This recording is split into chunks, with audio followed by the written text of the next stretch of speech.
Poor people are told to save 6 months of expenses for emergencies. Rich people have no emergency fund at all. What if this advice is designed to keep you poor? Everyone knows the financial wisdom. Build an emergency fund with 3 to 6 months of living expenses in a savings account before you do anything else with your money. This sounds logical because financial advisors, budgeting apps, and personal finance books all emphasize emergency preparedness as the foundation of financial security.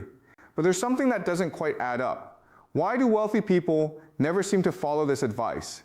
The emergency fund illusion works by convincing poor people that safety comes from hoarding cash, while wealthy people understand that safety comes from generating cash flow. The system trains different classes to think about security in completely opposite ways. If this kind of financial misdirection, disguised as responsible advice, interests you, subscribe to Prof. John Explained and share this video with someone who's been told to save for emergencies while staying broke. They need to understand what wealthy people do instead. The system creates two fundamentally different approaches to financial security. When we say emergency preparedness, we mean totally different things depending on your economic position. For poor people, emergency preparedness means accumulating a pile of cash that sits in low-yield savings accounts, earning minimal interest while inflation erodes its purchasing power. The money remains untouchable, set aside for hypothetical future disasters. For wealthy people, emergency preparedness means building multiple income streams that can handle unexpected expenses without disrupting their overall financial strategy. They prepare for emergencies by creating systems that generate money rather than storing money. Think about the last time someone gave you financial advice. Did they tell you to save cash for emergencies, or did they explain how to build assets that could handle emergencies? This explains something curious about financial planning advice. Poor people are taught to accumulate dead money that doesn't work for them. Wealthy people are taught to deploy money in ways that create more money. The difference isn't just about investment strategy. It creates fundamentally different relationships with money and risk. Poor people sacrifice current opportunities to prepare for future problems. Wealthy people create current solutions that prevent future problems from becoming catastrophic. But here's where it gets interesting. The emergency fund advice assumes you're playing what I call the scarcity game, where money is finite and must be protected. Wealthy people play the abundance game, where money is a tool to create more money. Consider how each group handles the same emergency. If a poor person's car breaks down and needs $2,000 in repairs, they either use their emergency fund, depleting their security, or go into debt, creating a new financial burden. When a wealthy person's car needs $2,000 in repairs, they pay from their cash flow without it affecting their overall financial position. The repair cost might equal a few days of passive income from their investments. The emergency fund creates what economists call opportunity cost blindness. Poor people see the emergency fund as financial security, but they don't calculate what else that money could be doing if invested productively. That $10,000 emergency fund sitting in a savings account earning 1% interest is actually losing purchasing power to inflation every year. Meanwhile, the same $10,000 invested in income-producing assets could generate enough monthly cash flow to handle most emergencies without depleting the principal. But the emergency fund illusion goes deeper than just opportunity cost. It actually teaches poor people to think about money as something to be hoarded rather than deployed. This hoarding mentality reinforces scarcity thinking. Poor people become psychologically attached to their emergency fund, treating it as a security blanket rather than recognizing it as idle capital that could be working to improve their financial position. Wealthy people develop the opposite psychology. They become uncomfortable when too much money sits idle because they understand that idle money represents missed opportunities for growth and income generation. The system becomes even more sophisticated when we examine how different economic classes are taught to calculate risk. Poor people are taught that having cash on hand reduces risk, but they're not taught about inflation risk, opportunity cost risk, or the risk of staying poor. Wealthy people are taught to evaluate multiple types of risk simultaneously. They consider the risk of holding too much cash, the risk of not having enough liquidity, and the risk-reward profile of different investment opportunities.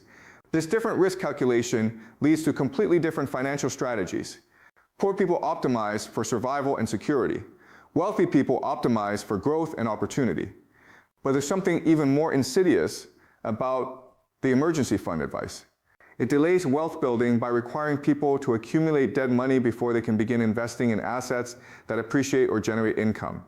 The typical advice sequence is build emergency fund first, then pay off debt, then start investing. This sequence can take years or even decades to complete, during which time the person remains in the scarcity mindset rather than developing wealth building skills. Meanwhile, wealthy people often leverage debt strategically to acquire income-producing assets immediately rather than waiting until they've accumulated cash reserves. The emergency fund system also creates what we might call the delayed gratification trap. Poor people are told that building an emergency fund demonstrates discipline and responsible financial behavior, reinforcing the narrative that wealth building is about self-control rather than capital deployment. This focus on discipline and patience prevents poor people from learning the investment skills and entrepreneurial thinking that actually build wealth. They spend years proving they can save money rather than learning how to make money work for them. Wealthy people typically learn investment and business skills early, even if they make mistakes along the way, because they understand that the learning process itself is valuable, and that time in the market generally beats timing the market. The emergency fund advice also exploits what psychologists call present bias. People naturally overweight immediate concerns versus long-term consequences. So advice that promises immediate security feels more compelling than advice that requires accepting short-term uncertainty for long-term growth. The emergency fund appeals to this psychological bias by offering the immediate comfort of knowing you have cash available, even though this immediate comfort often comes at enormous long-term cost. Do you find yourself keeping money in savings accounts just in case, or do you put your money to work generating more money? The emergency fund illusion also creates what psychologists call mental accounting errors. Poor people mentally categorize their money into different buckets: emergency money, spending money, bill money, rather than seeing their total resources as a unified capital pool to be optimized. Wealthy people typically think about their total capital allocation across different asset classes and liquidity needs, optimizing the entire portfolio rather than managing separate mental accounts. This integrated approach allows wealthy people to maintain appropriate liquidity while ensuring that all their capital contributes to their overall financial growth rather than sitting idle. The system also exploits loss aversion bias. Poor people are naturally more afraid of losing money than excited about gaining money, so they prioritize protection over opportunity. The emergency fund appeals to this psychological bias by promising security, even though the security often comes at the expense of wealth-building opportunities that could provide much greater long-term security. Wealthy people have typically learned to evaluate potential losses against potential gains in a more balanced way, allowing them to take calculated risk that poor people avoid. But perhaps the most cruel aspect of the emergency fund illusion is how it handles the psychology of financial progress. Poor people who successfully build emergency funds feel like they're making financial progress, even though they've actually just accumulated idle capital. This false sense of progress can prevent people from questioning whether their financial strategy is actually building wealth or just maintaining poverty in a more organized way. Meanwhile, wealthy people measure progress by increases in net worth, cash flow, and asset appreciation, rather than by the accumulation of idle cash reserves. The emergency fund system perpetuates itself through what we might call safety theater. Poor people are shown examples of individuals who supposedly avoided financial disaster because they had emergency funds, reinforcing the narrative that cash hoarding equals security. But these success stories typically omit important context. The people who avoided disaster often had other resources, family support, or circumstances that weren't available to typical emergency fund savers. The system also benefits from survivorship bias. We hear about emergency funds that help people through crises, but we don't hear about the opportunity cost of keeping money idle or the wealth that wasn't built because capital was sitting in savings accounts. Consider how different the financial conversation would be if people understood the actual cost of emergency funds. That $15,000 emergency fund might cost you hundreds of thousands of dollars in wealth building over your lifetime. But instead of calculating these opportunity costs, the conversation focuses on disaster scenarios and the importance of being prepared for emergencies. The emergency fund illusion also creates what we might call the false security paradox. Poor people who follow this advice feel financially secure because they have cash reserves, even though they remain economically vulnerable because they're not building wealth. Wealthy people often feel less secure in the short term because their money is deployed in investments that can fluctuate in value, But they're actually more secure in the long term because they're building systems that generate increasing amounts of money over time. But there's another dimension that makes this system particularly effective at maintaining economic stratification.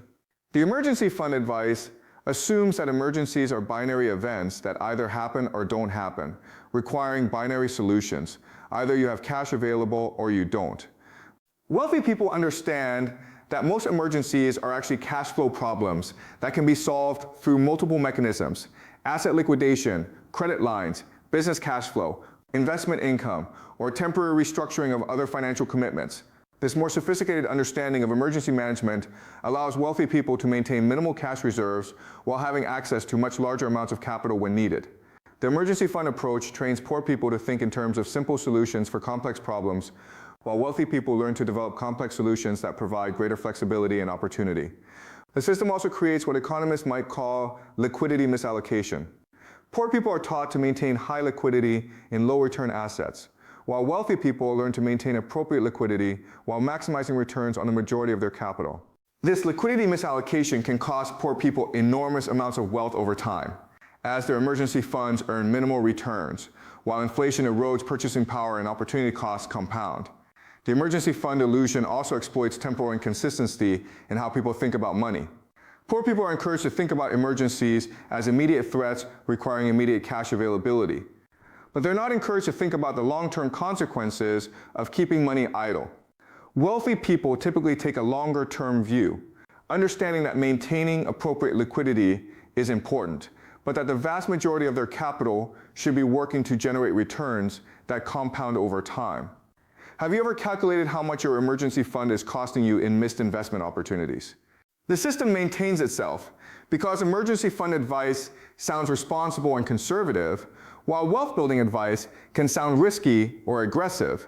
Financial advisors, budgeting experts, and personal finance educators consistently recommend emergency funds because this advice appears safe and prudent, even though it often keeps people poor by preventing them from learning to deploy capital productively. But there's another layer that makes this system particularly effective at maintaining class distinctions. The emergency fund advice assumes that your only source of financial security is your job and your personal savings. This assumption reinforces employee mentality rather than encouraging people to develop multiple income streams, asset ownership, or business skills that could provide much greater financial security.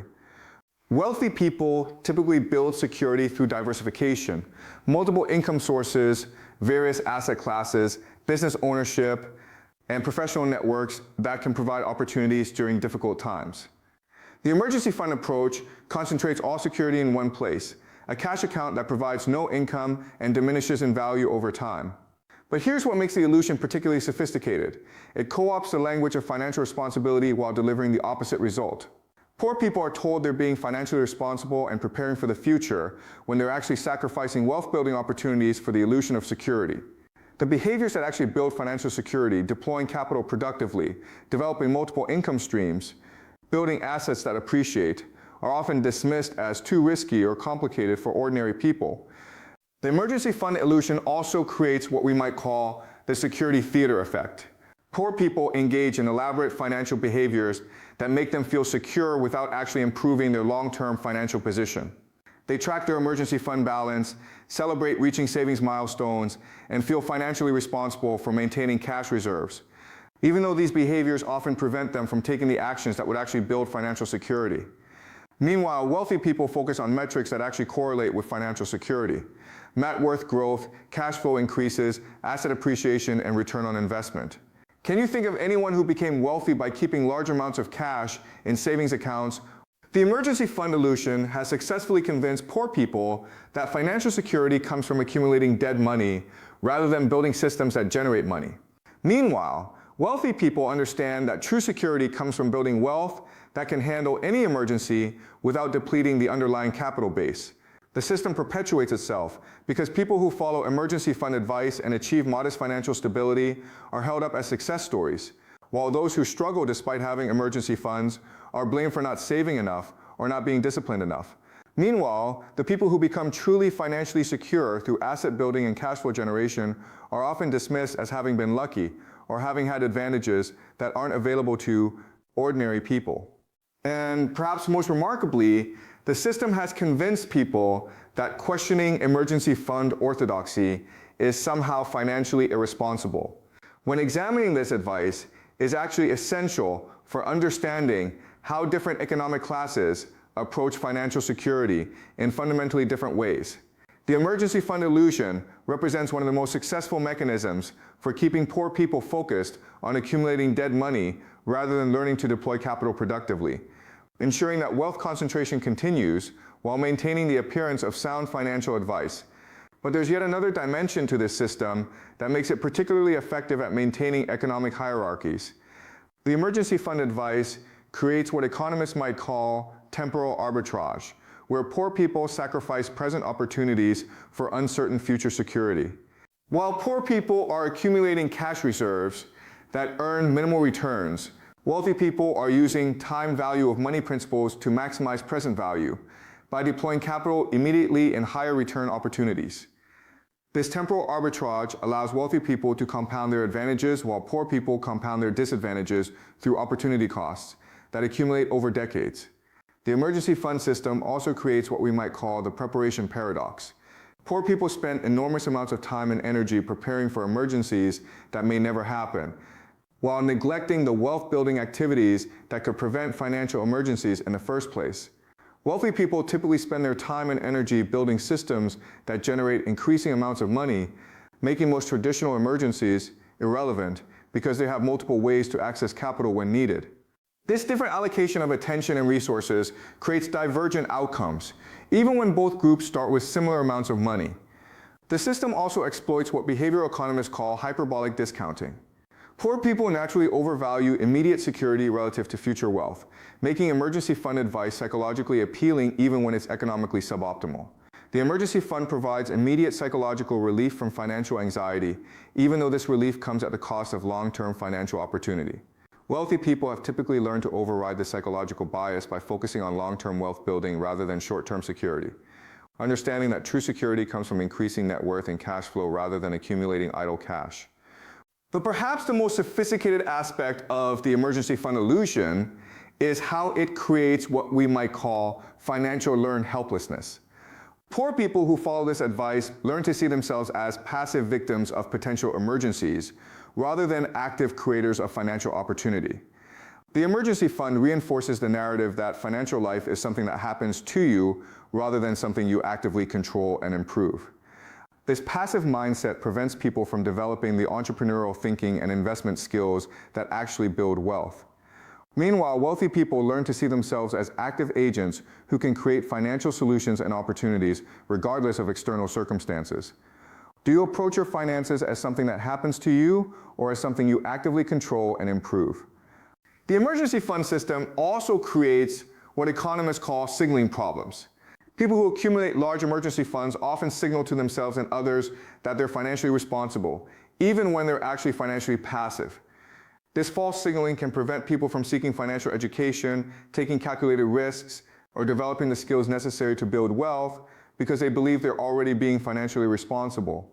The emergency fund illusion has successfully converted the natural human desire for security into a mechanism that prevents wealth building while maintaining the appearance of financial prudence.